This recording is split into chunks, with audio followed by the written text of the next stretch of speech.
গ্রামের এক কোণে ছিল এক পরিত্যক্ত রাজবাড়ি। লোকেরা বলতো সন্ধ্যার পর ওখানে নাকি ভূতের আনাগোনা শুরু হয়। কেউ সাহস করে কাছে যায় না। কিন্তু অরুণ ছিল আলাদা। এক গরিব ছাত্র, স্বপ্ন ছিল আইএএস হবে। পরীক্ষার আগে মন শান্ত করতে সে গ্রামের বাইরে হাঁটতে বেরিয়েছিল। হঠাৎ রাজবাড়ির দিকে তার চোখ গেল। কৌতূহল বসে সে ঢুকে পড়ল। অন্ধকার, ছাদের ফাঁক দিয়ে চাঁদের আলো পড়ছে। হঠাৎ একটা হিমেল হাওয়া বইল।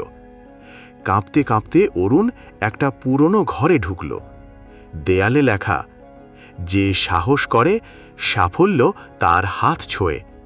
নিচে লেখা, তুমি পারবে অরুণ। সে অবাক, ওর নাম কেউ জানল কিভাবে? হঠাৎ পেছনে কারো নিঃশ্বাসের শব্দ। অরুণ ঘুরে দাঁড়াতেই দেখল এক বৃদ্ধ দাঁড়িয়ে, সাদা ধুতি, চোখে চশমা, মুখে রহস্যময় হাসি। বৃদ্ধ বলল, ভয় পাস না, আমি তোর ঠাকুরদা। বহু বছর আগে আমি এই বাড়িতেই পড়াশোনা করতাম।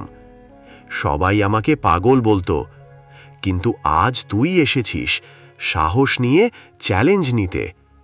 অরুণ কাঁপতে কাঁপতে জিজ্ঞাসা করল, আপনি তো তো তো বৃদ্ধ হাসল, মরলেও আদর্শ মরে না রে।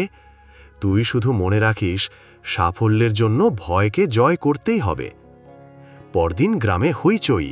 অরুণ রাজবাড়িতে রাত কাটিয়েছে। সবাই ভাবছে ভূতে পেয়ে গেছে। কিন্তু অরুণ তখন আরও দৃঢ়চেতা, সাহসী।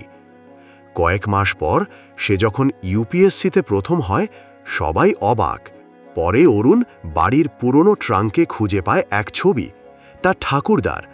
আর অবাক হয়ে দেখে দেয়ালে লেখা সেই বাক্য, তুমি পারবে অরুণ। দেয়ালে তখনই লেখা ছিল ৩০ বছর আগে, যখন সে জন্মায়নি। ভয়ই যদি থামিয়ে দেয়, তবে সাফল্য সামনে আসবে না। সাহসী জীবনের আসল শক্তি।